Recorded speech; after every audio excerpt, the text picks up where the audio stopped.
Ladies and gentlemen, welcome to the Fellowship. My name is Adam Hawk. He is Ryan Engle, and today is the start of our Black Friday sale, which leads the show because nobody does Black Friday like us. Sure. I'm looking at my watch right now. It is 6:45 in the morning. We have a full day, so we are taping the podcast as early as possible. And my broadcasting partner just poured some Jameson into his cup of black coffee. You ever had an Irish coffee? I have. I don't know that I've had one at 6:45 on a Monday when we're staring down a full day of work. Is there Bailey's over there? Is there Bailey's at our bar? Yeah, there's Kahlua. No, I see Kahlua. I don't see Bailey's. You don't want Kahlua? No, I didn't want a Mexican coffee. I wanted a Irish coffee. What about a Mexican Irish coffee? You could, Yeah, sure. Right. Sure. Right. Well, thank you for being here today and for listening. My notes consist of one sticky note that is stuck to the side of the chair here. And folks, we want to, full disclosure, let you know. This episode of The Fellowship is live to tape. Oh, yeah. It's kind of like a precursor to our Black Friday show that's happening at the end of the month. Adam's real excited about that, like he always is. Sure. We are not going to have the ability to edit anything that happens on the video because our video producer, Thomas Wrighton, is out of pocket for Up against it. chasing. We don't know for how long. Everything is great in his world, really, really great in his world, actually. But he is taking some time off, well-deserved, and for a great reason. And so whatever we do on this video, we're going to have to live with. And I'm very confident in myself not to embarrass the brand or dampen future employment opportunities. I don't know if I can say the same for you. Wow. And the passive aggressiveness continues. Of all the things that happened over the week and that we could start with, we're going to do something we haven't done in months. We're going to start with the wide, wide world of sports? Of golf. Because there were two updates that elicited a laugh from me in the golf world. Couldn't help but laugh when I read both of these things. Let's start with the TGL, which many people believe stands for the Tomorrow Golf League, because there is a company called Tomorrow that owns this golf league with Tiger, Rory, and the PGA Tour. If you're unfamiliar with the TGL, it's where 6 teams gather at an inflatable dome at a community college in Florida and play simulator golf. It's not inflatable now, though, right? It's like actually a structure. I believe that it's inflatable. Well, for those viewing at home for the first time, I know it sounds weird. Simulator golf, indoor league, like Adam said, may or may not be an inflatable dome. The cool part here, guys, is this, and I don't think a lot of you realize, it's not off of a mat. They actually bring in a piece of sod, and they get to fling real divots, but, it's like lift, clean, in place first. They got to place it down first, but it's really cool, guys. They actually put the ball on real grass and take a divot inside of this inflatable dome. I think it might be the League of Tomorrow, if you ask me again. Yeah, and you're going to really... Woo! Look at that divot! You're really going to believe that when I tell you this. First of all, I can't believe it's coming back for a second season. I mean, they probably had to pay out for 2 or 3 years up front or something. Probably. Yeah. But God bless the TGL and coming back to do it all over again. Is it ESPN? I think so. Yeah. ESPN. I mean, they've been taking L's for a long time. How many more L's can this company take? Do you remember when ESPN, making fun of themselves, did one day where they launched ESPN The Ocho, where they showed a bunch of very fringe sports like dog gymnastics and CrossFit and ultimate frisbee. We've lived long enough to watch ESPN turn into ESPN The Ocho. Oh, totally. Because the TGL would have been something that was on You know when you watch a movie and like the movie doesn't have the rights to use like CNN or ESPN or whatever, and they do these faux news or sports things just for the sake of the movie, and it's got a different logo, and it's just like not as polished and just kind of like shitty Hollywood. Yeah. That's what ESPN looks like now. Right. So you mentioned the real grass that they hit off of in the TGL into... Oh, it's a piece of sod. Okay, it's a piece of sod that they fling divots. Like a 10-foot piece of sod. Yeah, and they hit into a screen, but then they actually putt on a green. Yeah, they're like, oh, mark it right there. Yeah. But the green's AstroTurf. Yeah. So... And then there's bunkers. I mean, this whole thing. Okay, so I got this email the other day from the TGL. They were very excited to announce green zone updates for season 2. And I couldn't believe that this was a real email. But they are very proud that in season 2, there will be a 38% larger putting surface. 38. What? They're adding... Was 40 out of the question? They are adding 5 new hole locations. Whoa. 50% larger bunkers and 40% reduced greenside slope. And the reason I got such a kick out of this is because, one, I've never met anyone that has actually watched a broadcast of the TGL, let alone anyone that would know or care about the dimensions and playability of the, quote, green zone. Right. So the fact that they sat around one day and said, we're going to send out an email blast to our entire fan base that we are adding. Yeah, what is this? Like a private club's director of agronomy sending out his weekly That's exactly fucking email about... This is so self-serious about something Yeah. that is so comically unserious. Well, what's funny about the TGL, and we know this because we're in the industry and we see all the shit behind the scenes that I'm guessing no one else does, but it's out there to see. Not only are most of the people in the stands there for free, a lot more of them are paid to be there. So they're paying for people to come in and cheer this thing on. Yeah. Just That's fucking crazy. one of the best emails I've ever read. You know, when Augusta makes changes to its golf course, it's legitimate news. Mm-hmm. And people know and people care and people can't wait to see what that looks like on the broadcast in April and how guys are going to play it. The TGL sending out an email saying we have 50% larger bunkers in the green zone is one of the most unintentionally funny things I've ever read. Yeah. And this was one email after they tried to sell me season tickets, which I still don't even know what that means. Do I have to go to Florida for every single game? Does it come with airfare and hotel? I'm really enjoying the TGL because it just keeps making me laugh. The second thing I want to talk about, slightly more serious. Uh-oh. Live Golf has announced that they will go from a 54-hole circuit to 72. They're going to play 4-day tournaments. Are they doing this for world points or whatever? One would have to assume that they are doing it so they can start to qualify for world golf rankings. Are they going to change their name now? Well, that's interesting you bring it up. I did not know. You didn't know that? I know. I didn't know that they called it Live. Studio 54? Yeah. I didn't know they called it Live, L-I-V, because in Roman numerals that spells out 54. Yeah. Well, good for them. I heard, I could be wrong. This is just shoot from the hip. You can't believe everything you read, so I'm going to throw it out there. They rescinded the shorts thing, so now they have to wear pants. Oh, I didn't see that. I saw something about that. I could be wrong. But if I'm right, turns out that men's legs aren't the best marketing tool. Yeah.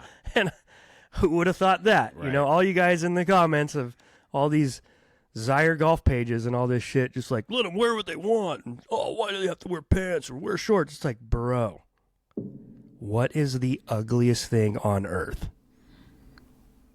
Men's legs. Can't argue with that. And you want to see that? Yeah. Maybe think about your answer a little more. Put some fucking pants on. No one wants to see that. I don't care what color ankle socks you have with your little spongy golf shoes. Give me a break. Yeah. I mean, it's like the NFL. Once you see it, you can't unsee it. Yeah, once the wool is pulled out from over your eyes, and you see how bad of a product. Yeah, it's like is. you're gonna see the Wizard of Oz peeking from behind the. Oh, don't look over here! Yeah. Oh, and then you're like, oh yeah, this is still cool. What I find interesting is that we remember one of the lines that was parroted by so many defectors from the PGA Tour to live is it's more money for less golf. It's not less golf anymore. Well, I think less tour stops, so I guess you could argue that. Sure, but we're back to 4-day tournaments for everybody, and I know that a couple of guys had advocated for it. I know John Rahm wanted to play 72 holes the entire time when he was being courted by Liv and when he got over there. John Rahm looks like a good time. Be someone you just want to go, flap some jacks with. Yeah.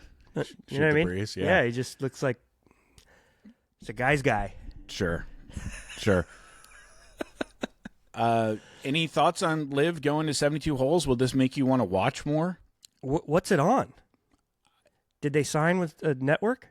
I believe that they went from the CW to Fox Sports. Fox Sports. Oh, that's another good one. Yeah. They've got a great track record of covering golf. No. Did you watch any Liv these past 2 or 3 years, however long it's been on? I watched the end of one tournament. I think the first season. I think we had a discussion about it back then. And look, I'm not a Liv golf fan. I haven't watched one since, and I have no desire to do so. It just looks too Caddyshack 2 to me. But the shotgun start idea isn't horrible. And the reason I say that is because there was a few guys who had a chance to win, and like coming down the stretch, although they're on different holes, it was just like all these storylines were just like in real time, just going boom, boom, boom, boom, boom. So like the action, if there are multiple people with chances to win towards the end of that type of format, if they have enough cameras on the right people, which you would hope the producer does, it was like, whoa, okay, this was, I objectively saw that as exciting. Mm-hmm. But then it was just like, Scottsdale behind every green. Yeah. And music going, and then like you go to the next hole and it's like a different Right. You're just like, the fuck is this, dude? I have never watched a Live Golf event, so you rightfully could say, if you're listening to this right now, you should not have an opinion on it, and that's fine. PGA Tour is like a cigar lounge. Live Golf's like a hookah lounge. You know what I mean? Yeah, that's really good. And I'd rather just sit at home and have a cigar by myself. Have you ever been to a hookah lounge? Yeah. Not the worst thing in the world. Not the worst thing in the world, but, they got the purple drapes and, like, the unts music, and it's different than a cigar lounge. It's very different. Yes. Very, very different. It's cool. I'm not throwing shade on hookah lounges. Don't come at me in the comments. What I don't like about a hookah lounge is most hookahs are single hose hookahs, so it's a lot of passing around the same hose. It'd be nice if you had a good old 4-hose hookah where multiple people could hit at multiple times. Little octopus. Yeah. Speaking of octopi, Sure. I saw it on Octopussy. social media this weekend. Your family found a baby octopus? Yeah, we've been, because of the full moons, there's big tidal swings. So the beach by our house has these big tide pools when all the rock shows, you can go out there. And my wife's got like a knack for finding them, but she found a couple micro ones, which were super cute. And then we found a couple big ones, like in like a rock hole, like this big, but then you look in there and its eyes are looking up at you, blinking, and its tentacles are wrapped around it, and you're like, holy shit, this thing's probably this fucking big. Yeah. You know what I mean? But it gets in there and it's just waiting for the tide to come back in. Octopi, I don't know if I'm saying it right. Amazing creatures. Yeah, dude. Did you ever see that doc about the guy who swam out every day and like got to know the made a relationship with this octopus and like documented it? No, I did not. It sounds stupid. Like just saying that sounded ridiculous. It's an amazing show. Sure. I believe it. You got to watch it. I watched a documentary about a guy that thought he made friends with bears, and at the end of the documentary, he was eaten alive. Called The Grizzly Man. Have you ever seen it? No. Yeah. Yeah. Well, that was a cool video that your wife posted. I think my kids watched it 15 times. Rad. So that was cool. I don't know how we got on that subject. Oh, hookahs and multiple hoses. How was your weekend? It was good. You're fighting a cold. I've been fighting a cold, so it's been rough. It's funny, like, my wife had the cold the beginning of the week. She's like, wakes up on a Monday. I don't feel good, this and that. I was like, honey, why don't you stay home and rest? I got it. Like, let's get well. So she, did that, bounced back real quick. Then I got the cold, and it's just like, all right, take the kid, go to work. Let's go here, let's go there. It's like, fuck, when did I get to rest? So yeah. I've had it longer because I don't get the same treatment, Yeah, Not complaining, just explaining. Well, let's be honest. Where did you get the cold?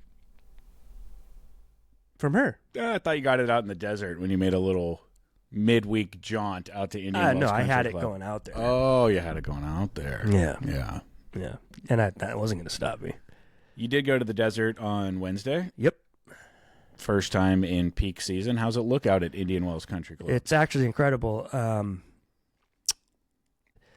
When you're the chair of any of the many committees at the club, by default, you're on the golf committee, so that it's a committee in which all the chairs communicate amongst each department, right? And what's cool about the golf committee is you work directly with the golf team and agronomy, so you are there to oversee and just hold accountability to golf course changes, property changes, things like that. And obviously with a seasonal property like Indian Wells, like all the other properties in the desert are, there's the closure for overseed. There's voting on like when to open up, what the soil temperatures are, what we're bringing in, like what trees are going down, what just like fun stuff like that. To me, like, I didn't know I was going to be a part of any of that. And it's been really cool to like kind of pull the curtain back on that whole scene and like learn about that stuff. I'm like, oh fuck, this is cool. And I'm definitely aligned with the agronomy team, where it's just like, tree goes down, I'm like, cut them all, dude. Get rid of all these fucking trees. And like, some of the gals on the other committees are like, when are we going to replace the tree on this? And it's like, never, dude. Trees are the worst on a golf course. And why is that? Well, it depends. Like, if a uke or like a tamarisk or some of these other weird trees that they planted in the more modern history of the club, like, if those go down and you want to replace a tree, put a fucking date palm up. I'm cool with that. Put another palm tree there. But these other shade, dust, leaf, water-sucking fucking eyesores, they're horrible. And especially when they're around greens and tee boxes, because they just fuck the grass up. So it's like, you want to have some tree-lined stuff around the houses to protect stuff. I get it, But there's probably 150 trees out there that you could just fucking get rid of. And one, you'll have to imagine this, but Cove 1, that little pond to the right, you know how it butts up against 6 green and 7 tee box? 7 tee box, there was always that ficus tree behind the thing, so you couldn't see the cove behind you, and the cove couldn't see the classic there. They got rid of all that, and when we drove up to 1 green, as you're driving up the fairway, you can see all the way down 7, 8, and the mountains in Palm Springs, and you're like, thank you. That's why trees suck. So anyways, what we learned in the thing was that me and Paul Cox, the director of golf at Indian Wells, Paul Cox and I, we played about 6 or 7 holes, and I was like, man, I'll tell you what, this, and collectively everyone's been having the same feedback. For opening day, because usually ryegrass on opening day is a little young, it's thin, kind of waxy, a little lighter green. It's not quite carpety and lush yet. It's like still kind of airy, you know? Mm-hmm.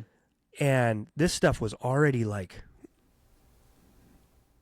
dark, thick, rug-like, you know? And I was like, this is thumpy out here. This is really fucking good for opening day, you know? And even Paul was like, I know, dude. So fast forward, we get to the meeting, and the team's Miguel's our director of agronomy, and he's going over all the stuff that he did and trees that went down, bunker repairs, all this kind of stuff. And then we get into the seed and the overseed because we're trying to figure out when to open the classic course because we offset the two. And he's like, yeah, most of the nicer clubs in the valley get their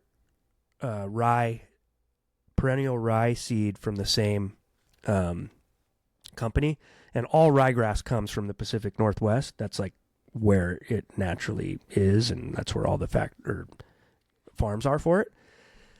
And I guess their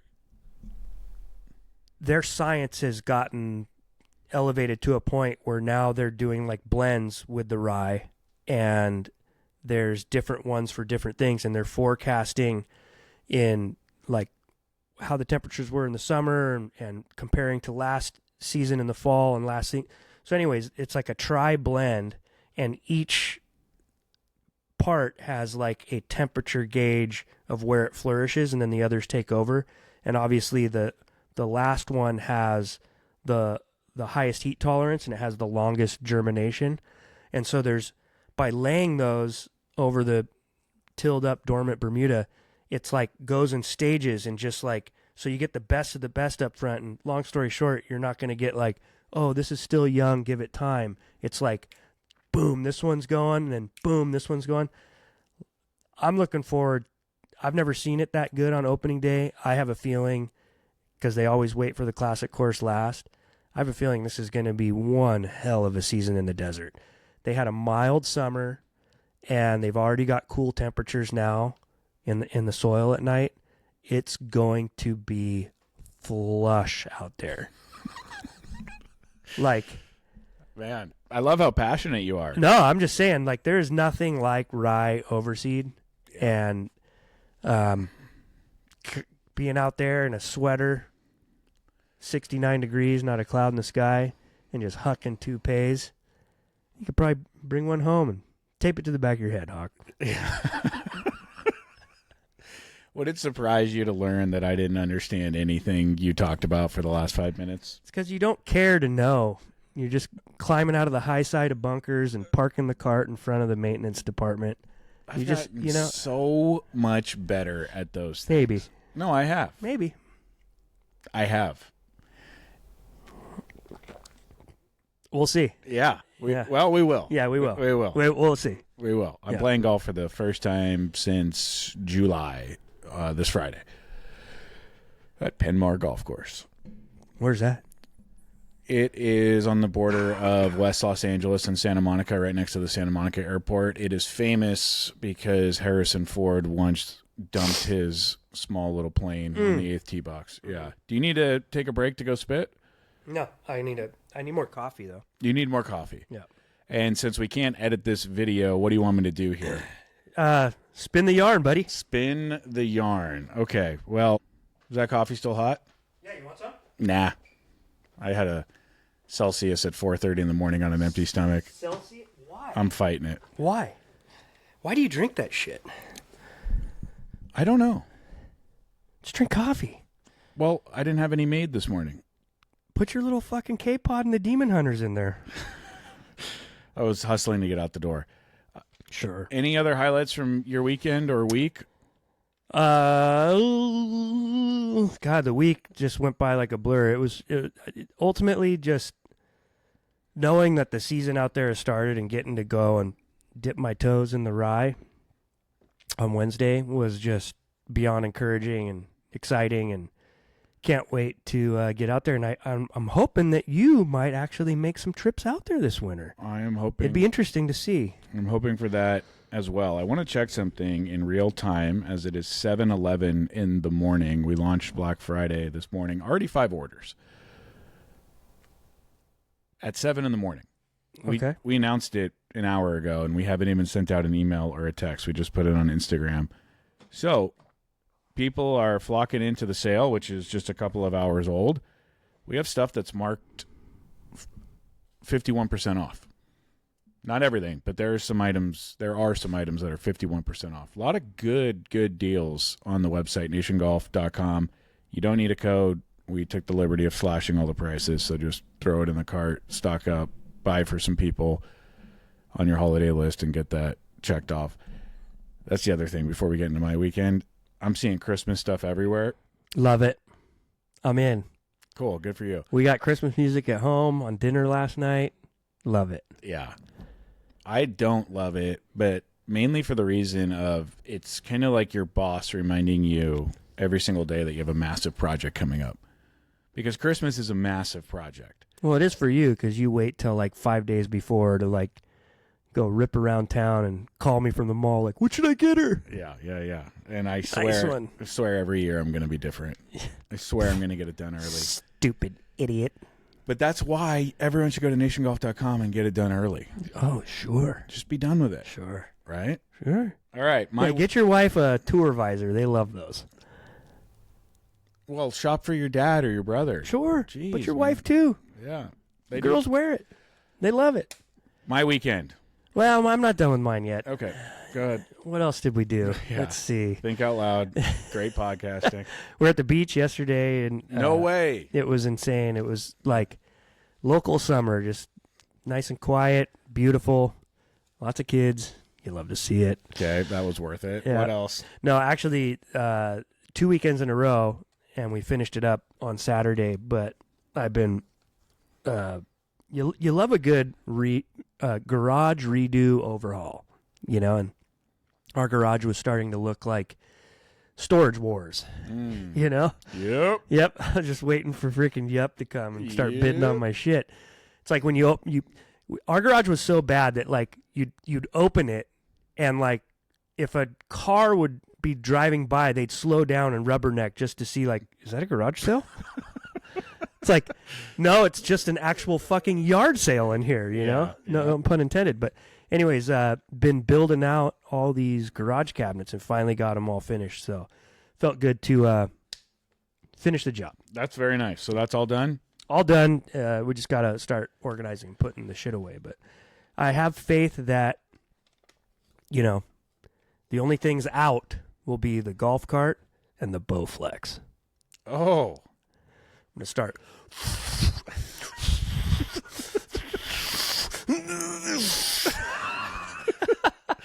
I hope you turn into a guy that videos his workouts and then posts them on stories with motivational quotes. Oh, yeah. I won't ever be that guy. Darn it. On Friday, I went and saw a musical at a local university called Hope University in Fullerton. When the Dodgers won the World Series, I told my kids, let's go outside because there will be a free fireworks show because of this. And so we went outside, and my neighbor did the same thing. Our daughters are friends. The neighbor and I speak occasionally, and we were just shooting the breeze, jaw-jacking, spinning some yarn. And he said, my daughter is in a musical coming up down at the university. It's actually a pretty high-level production. Do you want to go? I've got a couple of tickets. So we went, and it was awesome. Went and saw a production of Annie. The average age of the performers was probably 12 or 13 years old. Good singers, good actors, great story. I'll be the first to admit I never knew or watched Annie. Really? Really. I certainly have heard the songs, especially It's a Hard Knock. Yeah. Well, now we can't monetize this because you just had to sing. No, come on. I'm kidding. But yeah, It's a Hard Knock Life, Tomorrow, maybe. I'd heard those songs, but I didn't know what it was. I've heard the term Daddy Warbucks a million times. Didn't know that came from Annie. Wow, I'm a wordsmith like yourself. Didn't know that. Yeah, huh? I had I'm also the guy that's never seen E.T. or the Goonies. You've never seen E.T. or the Goonies? No. I've also never seen an episode of Teenage Mutant Ninja Turtles. Well, that's stupid. So, yeah. Goonies? Yeah, I never saw it. Cult classic. Yeah, I've heard many times. Never seen it. E.T.? Never seen Indiana Jones either. Did you have a BMX bike growing up? No. Well, there you have it, folks. I don't want to tell you my method of extreme sport transportation growing up. Just longboard, skateboard with a tear in your eye? No, I'm talking about when I was in elementary school. Because, yes, it turned into... Rollerblades? Yeah. I knew it. Fucking knew it. I was rollerblading around of course you were. As a third grader. Yeah, with your Vanilla Ice tape in your Walkman. Beastie Boys. Probably Vanilla Ice first, though. Beastie Boys. No, that was later. That was like junior high. So shout out to the kids that put on Annie. That was awesome. The thing that spooked me a bit is when I got the program, I had no idea how long the show was, and it said 7 p.m. to 10 p.m. Holy crap. How many interludes?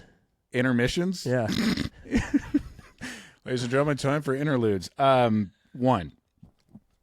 But I did take some notes for the podcast during the musical, and it simply has to do with the fact that we live in a world where a massive amount of people will hear instructions and refuse to follow them. So we go to this musical, and the directors come out and they thank everyone for being there and for supporting the arts, and then they say, no food or drink allowed. Please do not take any video because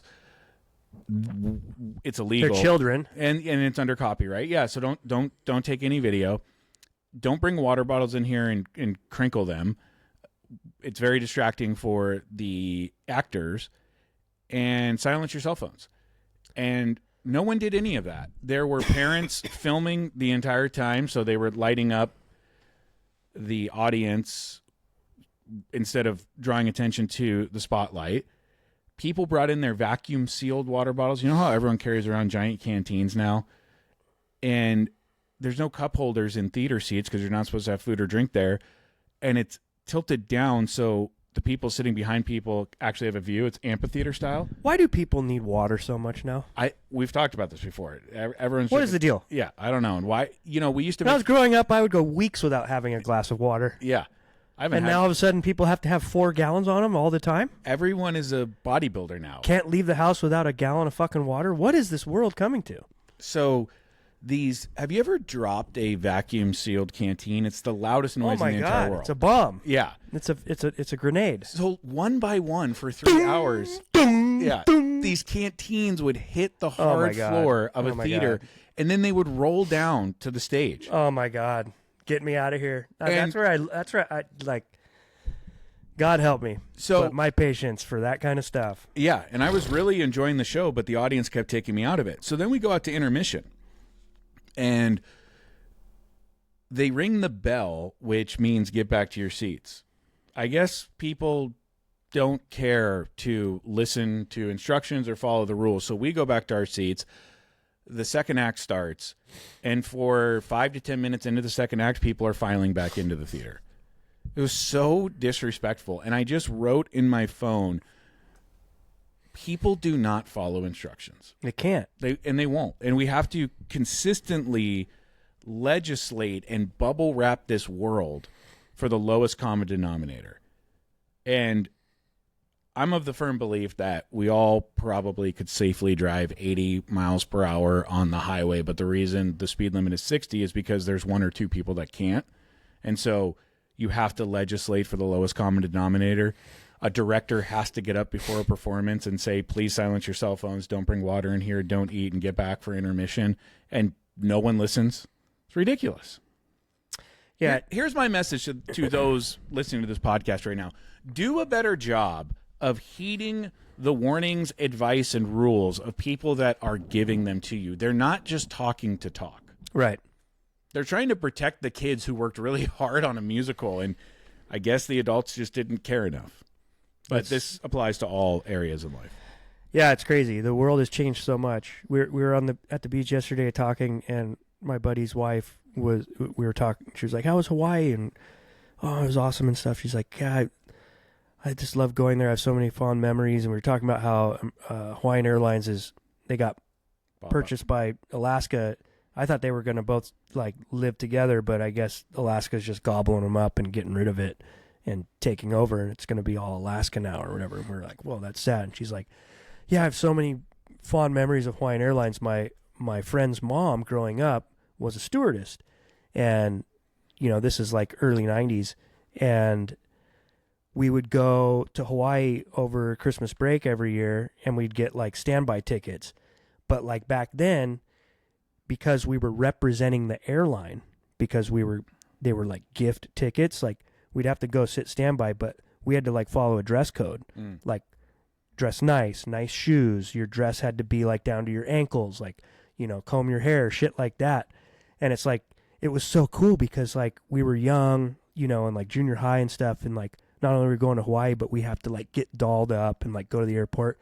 And it felt like and like sometimes the seats that we would get would like luckily be first class here and there, because it's like whatever open ones you get, the like gifted standby people get those, and she's just like, there was just something so neat about that, Mm-hmm. And I was like, to me, obviously you're preaching to the choir. You're like, that is like those types of standards and feelings and just like self-respect and just like common courtesy stuff and traditions, I obviously resonate with largely.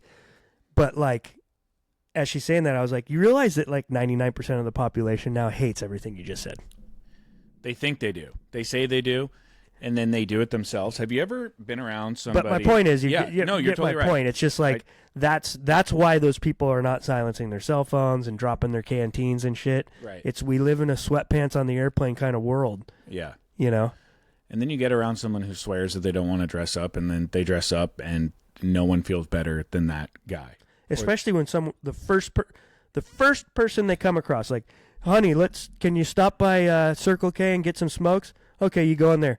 And the first human being you stop by goes, oh, wow, you look nice. Yep. You go, oh, thank you. And, I wonder why that feels good. Yeah, and I wonder why weddings are the only place people take pictures of themselves. Yeah. You're dressed up. You look great. You can do it more than once. Anyway, Saturday was a big day for the Hawk family. Ender Dragons? Well, we're the wolf pack this year. Oh, sure. For those of you that have been following along for the last 2 years, I had a really bad head coaching season last year. Bad in terms of wins and losses, but great in terms of spending time with these awesome kids. Doesn't matter, but it was a really funny bit about how bad our team was last year. And then this year, in my 5th season of head coaching, something odd happened. We went an entire season without losing a game. We went 8-0-2, 8 wins, 0 ties, 2 losses. We were part of the top 4 teams in the division that advanced to the playoffs. Those playoffs were completed on Saturday. There were 2 semifinal games in the morning and a championship in the afternoon. And I got an email from the league saying that obviously these games cannot end in ties, so if time runs out, you go to a penalty kick shootout. Love it. Love that. I'm getting anxious just thinking about this. Oh, no. Did any of them go to that?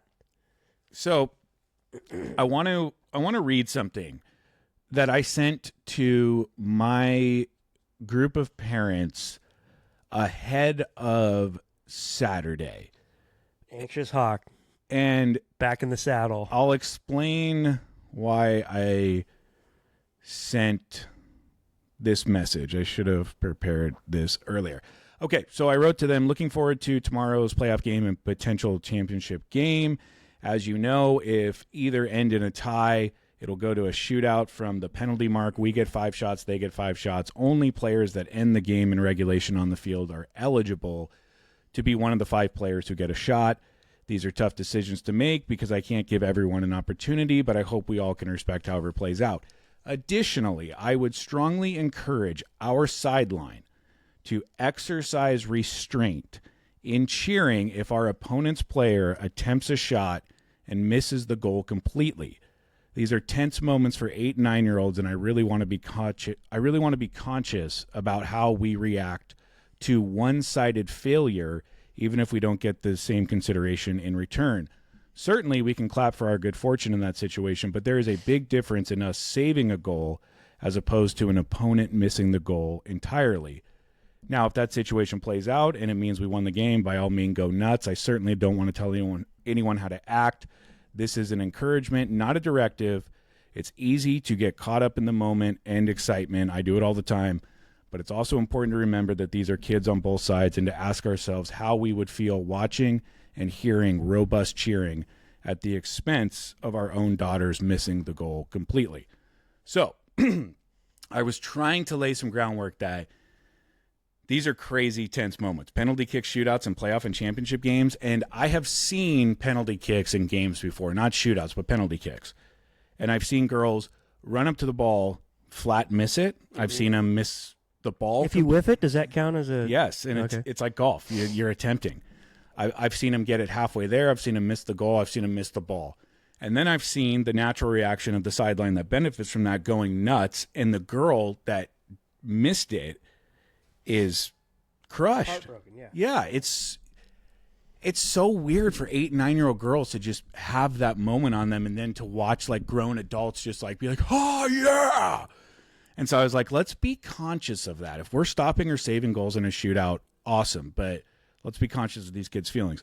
We show up to the field for our first playoff game. The game before ours was wrapping up. I did not know the score. When they blew the whistle to end the game in that first semifinal game, neither sideline went nuts. And so I was like, what happened?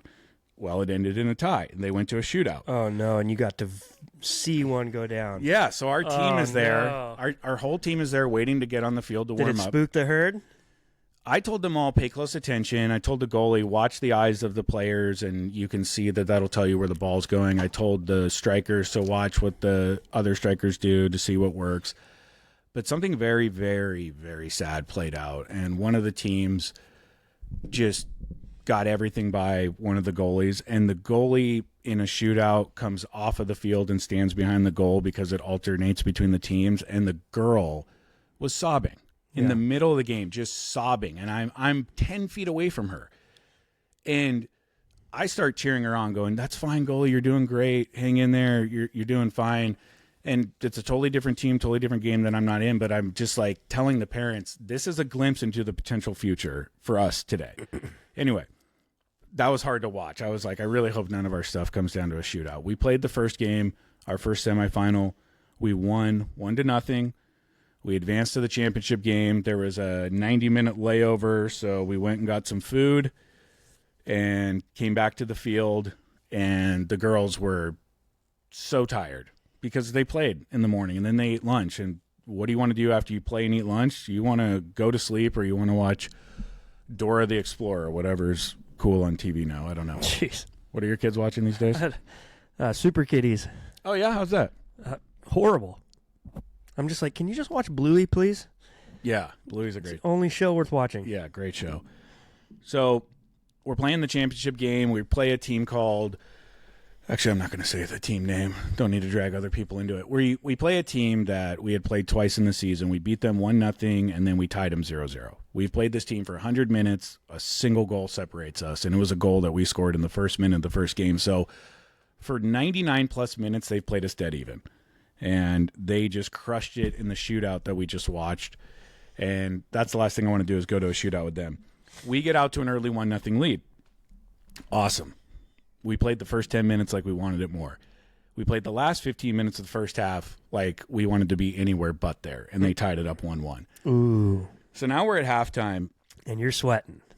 I'm beyond sweating. I'm getting, like, can you hear it in my voice how it should not be this crazy and important, but It's not. You're right. It's not. It's not. But when you are responsible for the kids and the parents are really invested, as they should be, it's weird. It's different. I felt like I was watching a Seattle Mariners playoff game.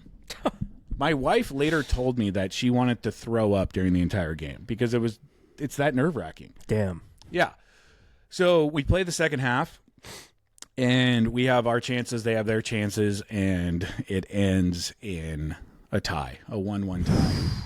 So we're going to penalty kicks. Oh! I got to pick my 5 players from the 7 that were on the field. Sure. They picked their 5 players. If I'm being completely honest, I thought we were going to lose the game. because they kick the ball hard and they have an unbelievable goalie. And we attempt our first one, gets blocked, and it was a great kick. We went first, by the way. They attempt their first one. We block it. Holy cow. 0-0 with 4 kicks to go. Our second one finds the back of the net. Whoosh, top corner. Would have knocked the parrot off a pirate's shoulder. I love that. It was great. So Who now, kicked it? I'll tell you her name off the air. Oh, okay. Sorry. Yeah. Sorry. But wasn't my daughter. My daughter went third. They missed their second attempt, so now we are up 1-0 with 3 kicks left. They've got 3 kicks left. My daughter came up for her kick. She laced one, and the goalie made an unbelievable stop. And what was weird is as she went up to kick the ball, I don't know why I did this. I can't tell you it was premeditated at all, but I went from being her coach to her parent like that. And I was just watching my daughter, who was like breathing pretty heavily because she was so nervous. And I just said, "Hey, Sweet Pea," because I call her Sweet Pea, Penelope. She looks back at me, and in front of all 10 players and coaches, I just said, "I love you." That's all I could say. I don't know why I did it, but I just felt like she needed to hear that before this moment. She missed. That's fine. And then they missed, and now there's 2 kicks left, and we miss, and they miss, and we miss, and it comes down to the final kick for them to tie it up. And our goalie saved it. Wow. And we won the championship. We won the championship in penalty kicks. 1-0 in penalty kicks, 2-1 overall. And was it against the team with the bad parents? no, that the team we played in the championship knocked off the team with the bad parents in the semifinal. Bummer. Yeah. You should have brought that lady a Starbucks gift card or something. Yeah. Hey, go get a pumpkin chai on me, babe.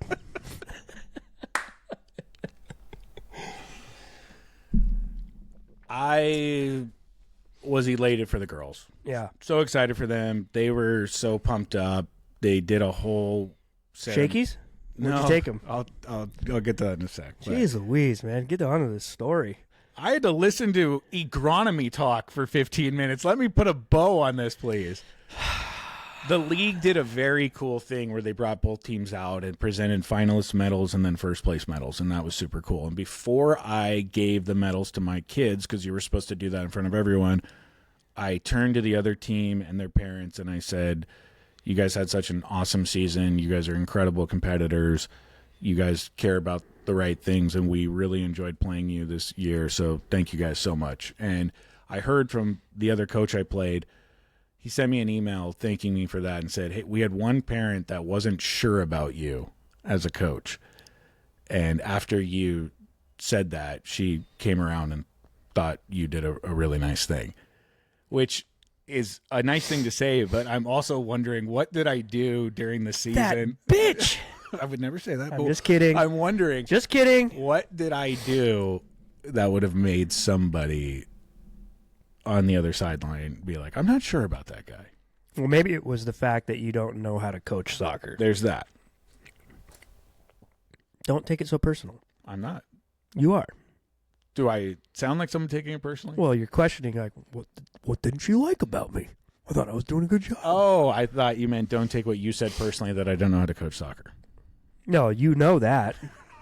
You're not going to take that. You're not going to stand on this hill and be like, "No, I do know. Look at my record. I tell them to big one, big one, big one. Take it easy. I love you." And the Coach of the Year award goes to, how come the winning coach didn't want to coach the All-Star team? Well, turns out he doesn't know soccer, guys. That's true. Just had some good kids on his team this year, and God bless their heart. Imposter syndrome. But yeah, the season is over. We debriefed on the field. I got to take pictures with all the kids individually. I just feel really great that the parents and the kids had a super fun season. And I was telling my wife, I was like, it's not about the fact that we won the championship. It's about the fact that I think collectively we raised the bar for what the parents should expect from their next coach in terms of fostering a fun environment. And that, you know, I can only take 5 players from this team to my next team if I coach again. So over half the families I'm not going to see again. And I'm just hoping that they go, "Hey, this experience was all about the girls. And our coach told us at the beginning of the season, we're not going to talk to the ref. We're not going to be a bad sideline. I'm going to take what we had here because it was great, Yeah. and I'm going to hold the next coach to this standard too. So, not to be egotistical about it, but I'm hoping not to win games, but to kind of start to change youth sports, at least in the league that I play in. And I now have a meeting with the league director where we're going to go over some of the things that we've talked about, because he complimented our culture and said, what's going on over here? Is there anything we can learn and take to other coaches ahead of next season? That's great.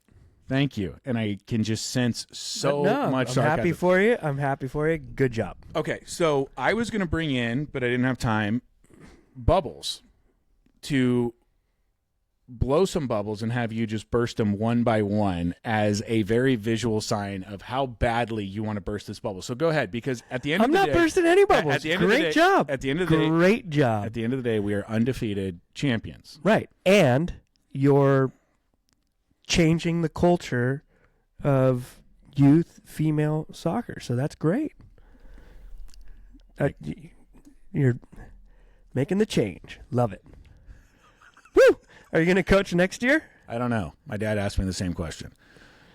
It's just going to get worse. Well, yeah, that, and if we're being really honest, it's where do you go from an undefeated championship season?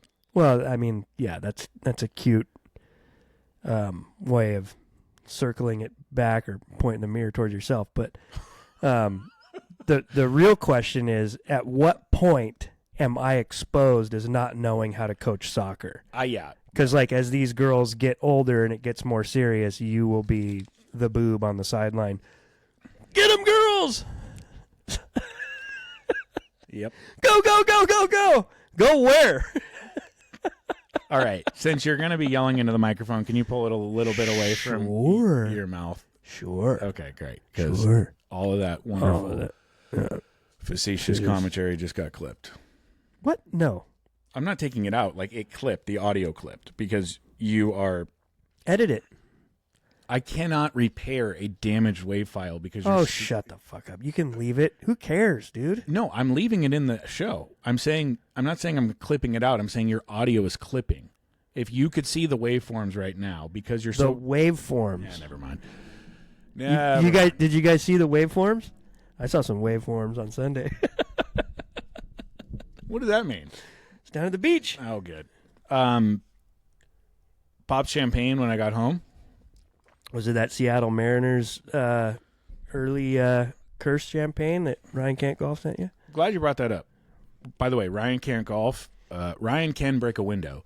He sent me a photo over the weekend of a window that he absolutely shattered into a million pieces. He said he lost his power fade. He hooked it?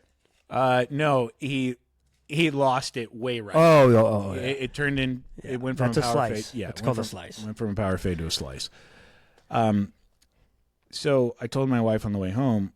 And by the way, we did not do a team celebration. Everyone was so zonked and emotionally spent. We've been on the field all day. And listen. Of course you guys didn't. No, that's not what Of course they didn't. Hey, everyone's tired, right? We should just turn in early. It's 4:00. Let's go get some fucking pizza, Coach. We all said that we're going to get together this week and celebrate. On my time.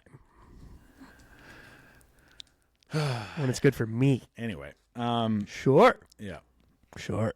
Yeah, God forbid, celebrate in the moment, Go to the old pizza parlor and let the kids wear their jerseys and run around and shove it in the other kids' faces. It's the only reason why you play these sports. But hey, next week sounds great. My wife, I told her I need to stop by a liquor store and get a bottle of champagne. And she said, "You've got that Mariner champagne in the fridge." And I was like, "Honey, I'm not opening a bottle of Mariner champagne. They will never win if I do that." Well, no, you just drink the champagne and you keep the bottle. I'm not opening. It's not like the champagne's going to stay good. It's not even champagne, by the way. Whatever. Listen.